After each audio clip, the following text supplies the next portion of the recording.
Welcome back to YouTube channel, where the ordinary becomes extraordinary and small pieces of metal turn into vast fortunes. Today, we unravel the fascinating, almost mythical story of the 1980p quarter dollar, a coin that once rested in the palm of a traveler's hand, passed through gas stations, jingled in jean pockets, and later stunned the world with an estimated worth of $372 million. It may sound unbelievable, but as we peel back the layers of history, mystery, and human obsession, you'll see how a simple 25-cent piece became one of the most valuable coins in existence. This is more than a story about a rare coin, it's a journey into the unexpected corners of American history, hidden technology, and relentless human curiosity. The year was 1980. The United States was entering a new decade marked by shifting global dynamics, economic turbulence, and advancing technological change. Americans were tightening their belts amid inflation, the energy crisis was reshaping domestic policy, and the Cold War loomed ever large on the international stage. Amidst all of this, the U.S. Mint in Philadelphia continued its everyday operation of producing coins, millions and millions of them. It was a process grounded in routine, tested standards, and high-volume efficiency. Yet, out of that unremarkable production came something that would defy expectations for decades to come. The 1980p quarter was not supposed to be special. Minted in Philadelphia, it bore the usual P mint mark and the familiar image of George Washington on the obverse. Its reverse showed the enduring eagle design, a powerful symbol of American strength and vigilance.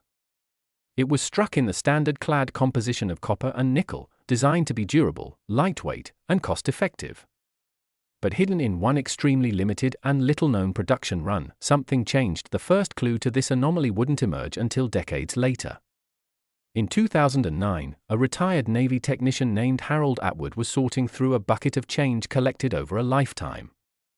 An avid collector in his younger years, Harold had abandoned his hobby long ago.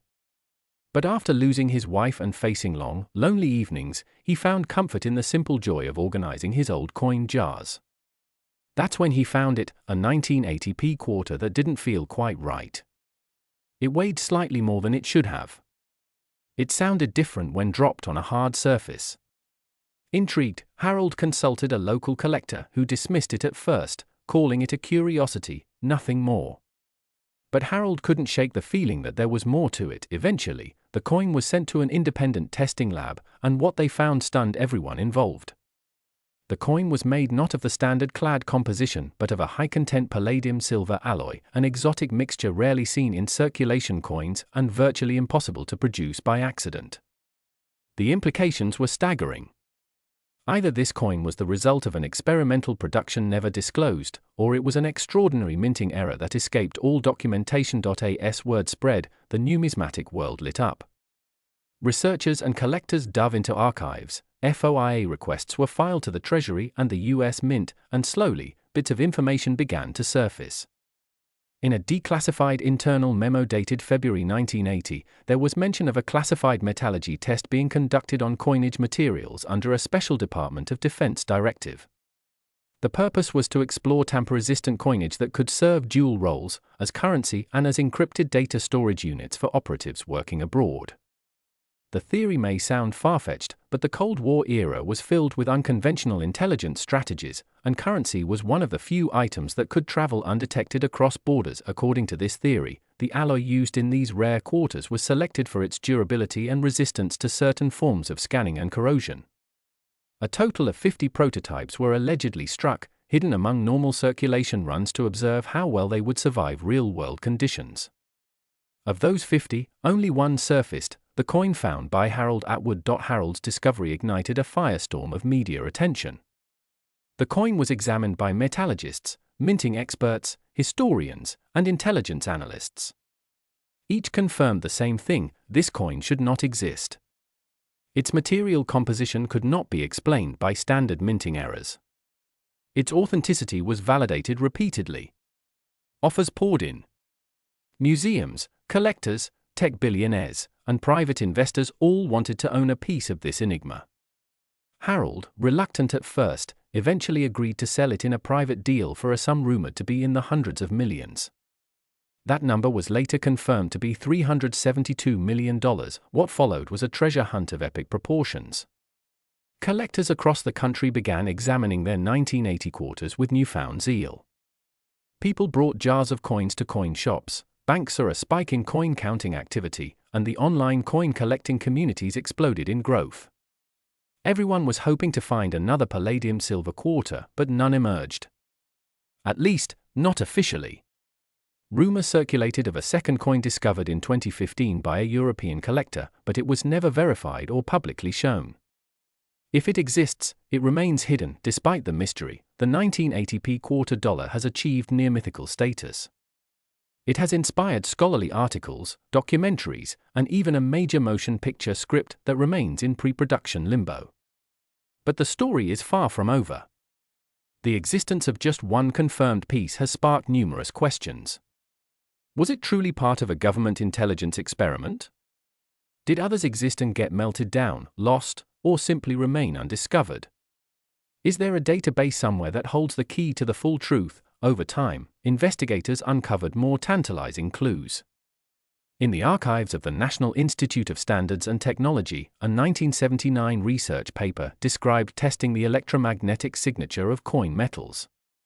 One of the test entries described a coin blank that exactly matched the weight and composition of Harold's quarter. Coincidence? Perhaps. But it added another piece to the ever-expanding puzzle. Meanwhile, Harold's life was transformed. Once a quiet widower living on a military pension, he suddenly found himself at the center of an international sensation. He declined most interviews, choosing to live out his days in quiet luxury, having donated a significant portion of the proceeds from the coin sale to veteran organizations and cancer research. Those who met him described him as humble, soft-spoken, and somewhat overwhelmed by the attention. He never sought fame. He simply followed a hunch. The story has also inspired a new generation of coin enthusiasts, many of whom were drawn into numismatics not by tradition, but by the thrill of the unknown. What was once considered an old man's hobby has been revitalized by stories like Harold's, where the boundary between artifact and legend blurs in a single coin. In classrooms, museums, and libraries across the country, the 1980p quarter is now studied not only for its monetary value but for the mystery it represents. Economists debate its impact on collectibles markets. Historians argue over its Cold War implications. And scientists marvel at the material composition that defied decades of coinage norms. In every field it touches, this coin leaves a ripple of questions, theories, and inspiration, and then there's the broader philosophical lesson hidden in its story. The 1980p quarter is a reminder that history isn't always found in grand monuments or dusty archives. Sometimes, it hides in plain sight, in the smallest, most mundane objects we carry every day. A coin, forgotten in a drawer, dropped in a parking lot, or tossed into a fountain, can carry within it a secret that changes everything. Next 1995p coined. Welcome back to YouTube channel, where hidden treasures come to life and the smallest things often carry the greatest value. Today, we're diving into a story that defies belief, a tale woven through decades of mystery, chance, and historical oddity. It's the story of a seemingly ordinary 1995p quarter dollar that would later shock the numismatic world with an astounding value of $321 million. At first glance, this coin appears like any other, common in pockets, drawers, vending machines, and toll booths.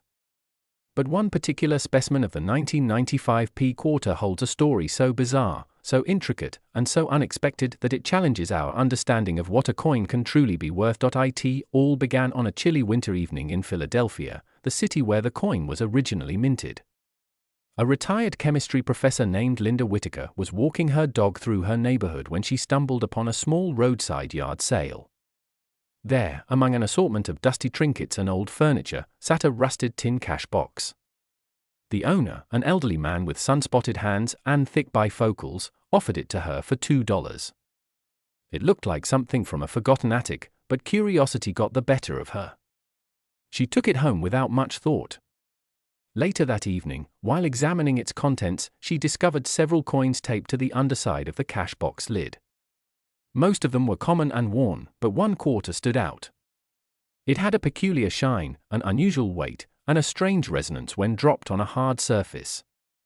The coin was a 1995p quarter, but Linda's trained scientific instincts told her something about it was different. She placed it under her microscope and began noticing abnormalities almost immediately. The ridges along the edge were uneven. The depth of George Washington's profile was subtly different, almost as if it had been struck with a die of unusual precision. When she ran a quick density test using tools from her old lab equipment, she discovered that the quarter had a significantly higher mass than expected. Puzzled and intrigued, Linda took it to a university colleague who specialized in metallurgy. After days of testing and analysis, they uncovered something astonishing. The quarter was made not from the usual copper-nickel-clad composition, but from a highly rare alloy composed of iridium, osmium, and other precious metals typically used in aerospace engineering and scientific instrumentation. Word of this bizarre discovery spread quickly through academic circles, eventually reaching coin collectors and numismatists across the globe. What followed was a chaotic frenzy of theories, each more far-fetched than the last. Some believed the coin was an accidental product of a government experiment involving ultra-durable materials.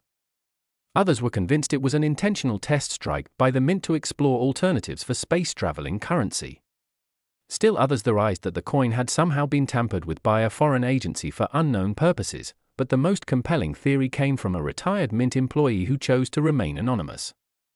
According to him, the coin belonged to a secret batch of experimental quarters produced during a short-lived initiative known as Project Quasar.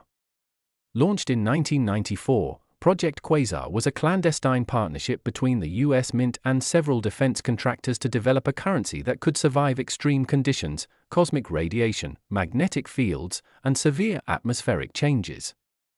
The idea was to create currency that astronauts could carry into space missions, especially as NASA began planning longer-duration trips beyond Earth's orbit.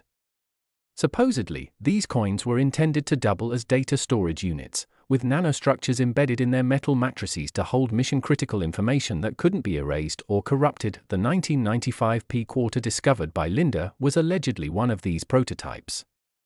Only 7 were ever created, according to the anonymous source, and all were believed to have been destroyed after the project was discontinued due to budget constraints and lack of technological feasibility.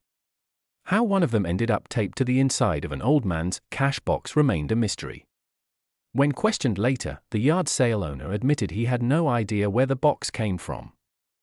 It had belonged to his late brother, a former engineer who worked for a now-defunct aerospace firm contracted by the government in the early 90s. Linda, overwhelmed by the attention and the increasingly surreal turn her life had taken, agreed to let the coin be authenticated by top-tier laboratories and numismatic authorities.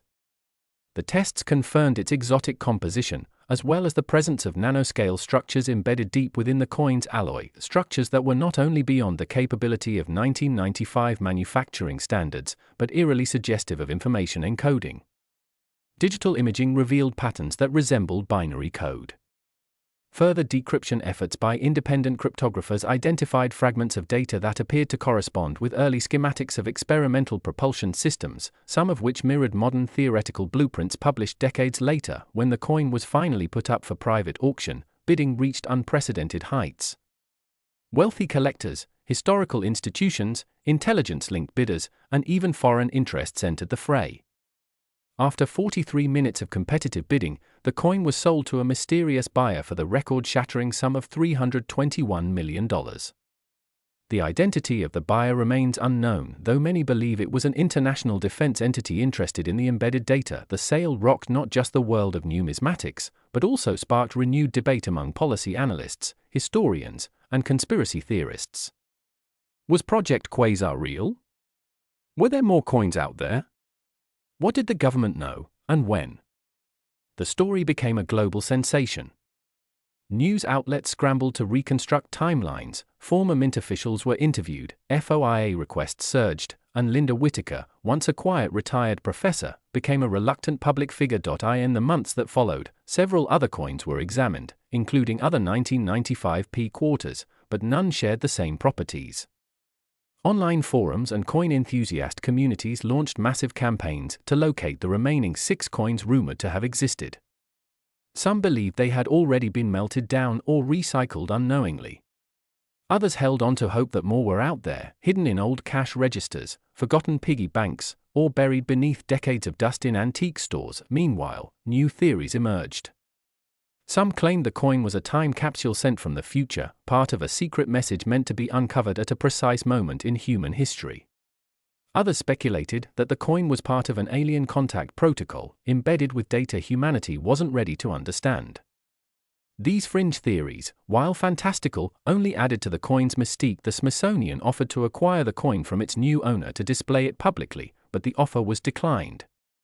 To this day, the 1995 P quarter has not been seen again.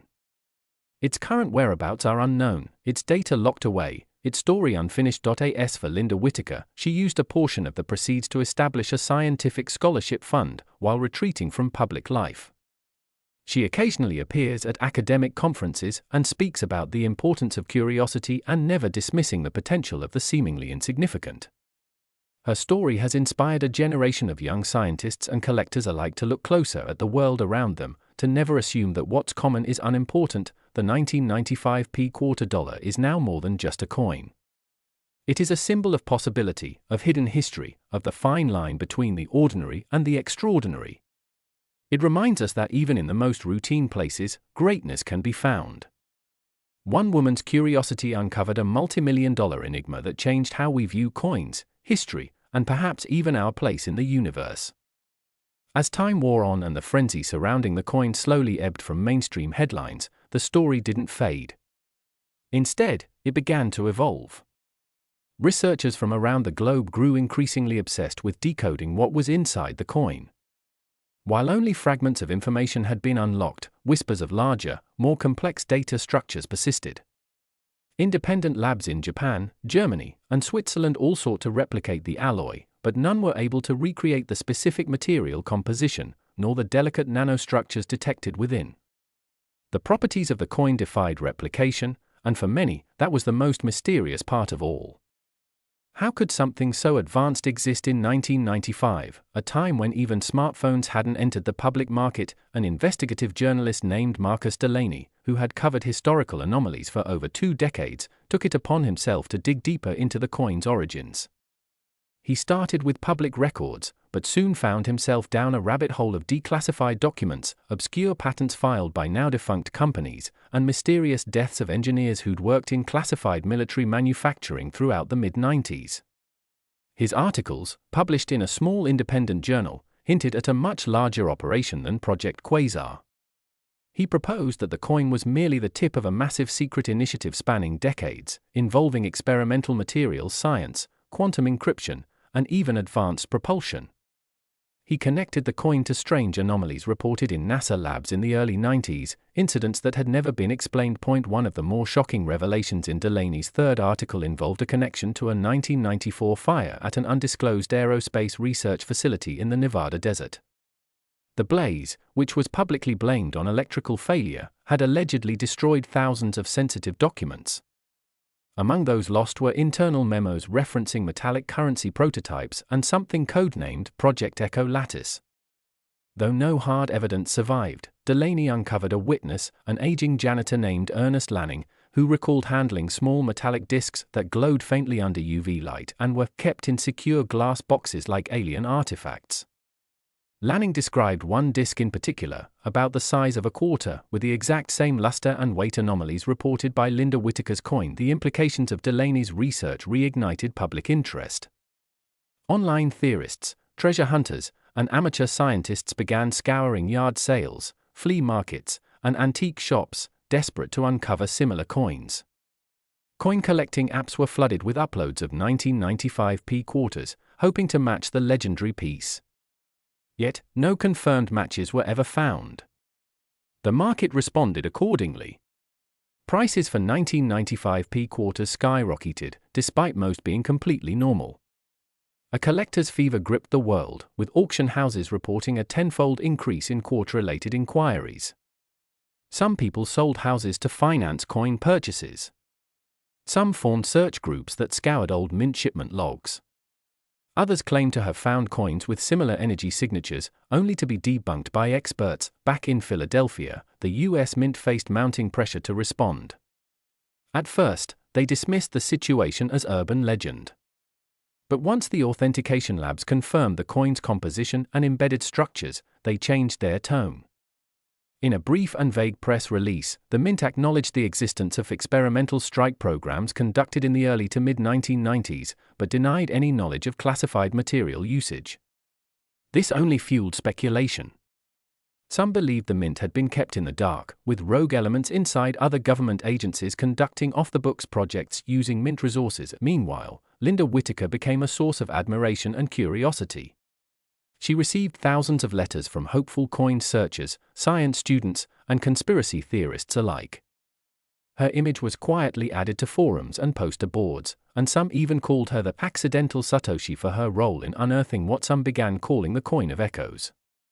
She declined interviews but published a brief memoir titled In My Pocket Was a Star, where she described the quiet awe of finding something so mysterious in such a humble place.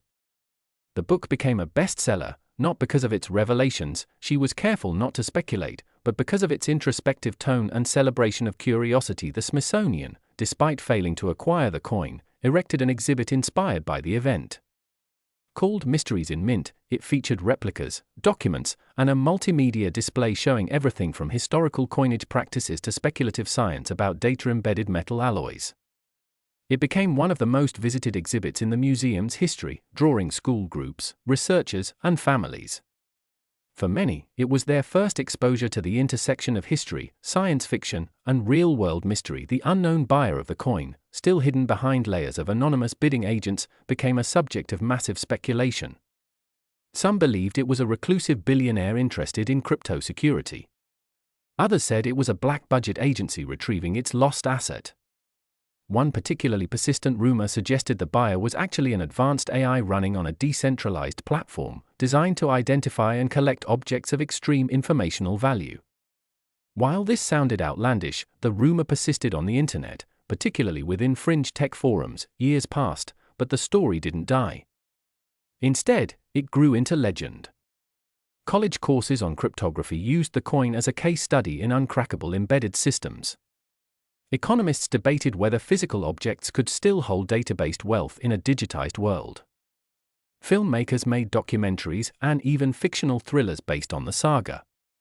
One major streaming service released a miniseries simply titled 321, dramatizing the events from the coin's minting to its auction.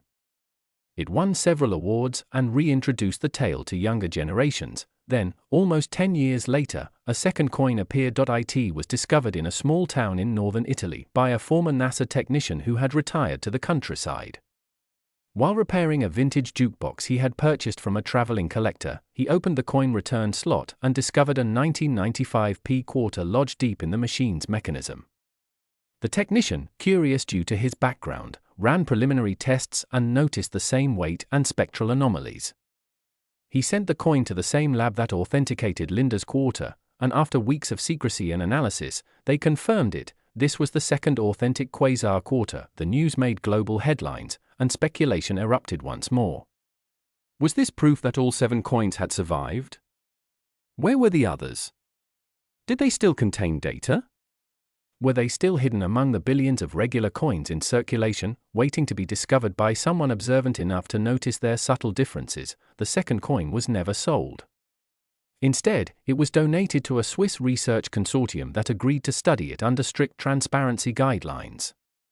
Their findings, published in a heavily peer-reviewed paper, confirmed the presence of denser embedded nanostructures than in the first coin. This suggested the coins may not have been identical, and each one could hold a different set of information. Some scientists believed they were part of a decentralized information archive, akin to a physical blockchain scattered across the world in pieces the size of quarters. In the years that followed, governments began issuing statements downplaying the coin's significance. But behind the scenes, efforts were clearly underway. The US Mint installed new surveillance systems, changed policies regarding experimental minting, and replaced several key administrators. Intelligence analysts quietly added coin anomalies to lists of reportable national security observations. Museums increased artifact scanning procedures. Private collectors became even more secretive, and still, the other 5 coins remained missing. The legend of the 1995 quarter dollar, born from obscurity and elevated to myth, continues to captivate. It reminds us that history is never fully written, and the smallest object can ripple across decades with incalculable impact. Somewhere, a child might be playing with a piggy bank that holds the next great discovery. Somewhere, a gas station clerk might hand over change that contains a key to long-lost knowledge. And somewhere, in a drawer or a forgotten sock, another piece of the quasar puzzle may yet be hiding, waiting for the next chapter to be written.